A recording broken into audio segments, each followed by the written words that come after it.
So we're in the book of Genesis chapter 1, verse 1, which reads, "In the beginning God created the heavens and the earth." The literal meaning in Hebrew is Bereshit, which means in the beginning. Bara means he created. And I might throw you off with this, Sonetta. The next word is Elohim, which is God. So the first three words of the Hebrew Bible says, in the beginning, he created God. It doesn't say in the beginning, God created. Right. The literal meaning, I'm going word for word now.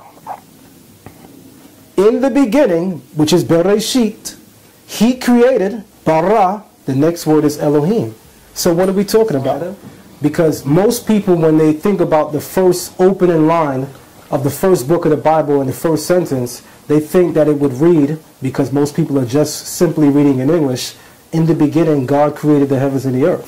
But for those who understand Hebrew, and those who are reading the text in the original language, which is Hebrew, you know that's not the literal meaning when we go in word for word. The first word is Bereshit, in the beginning. The second word is bara, he created. The third word is Elohim. In the beginning, he created Elohim. So what are we actually talking about here? Elohim is a creation within itself.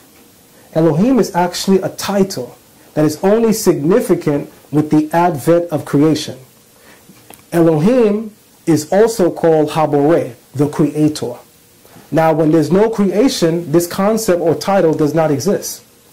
The only thing that exists is what the text is calling bara, which means he created, not even naming him, because at this point we're speaking about the ineffable one. And by ineffable, we're talking about the one who is beyond all description. There is no language with which we can put or come to a cognitive description for and or of.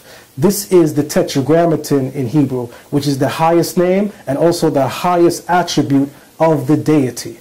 The highest name and highest attribute of the actual deity is what is pronounced by some people as Yahweh, Yahuwah, Yehovah, or I've even heard some people say Yahweh. But we're all on the same page when we simply say the tetragrammaton, the four-letter name. Tetra meaning four. All right? So the concept is this.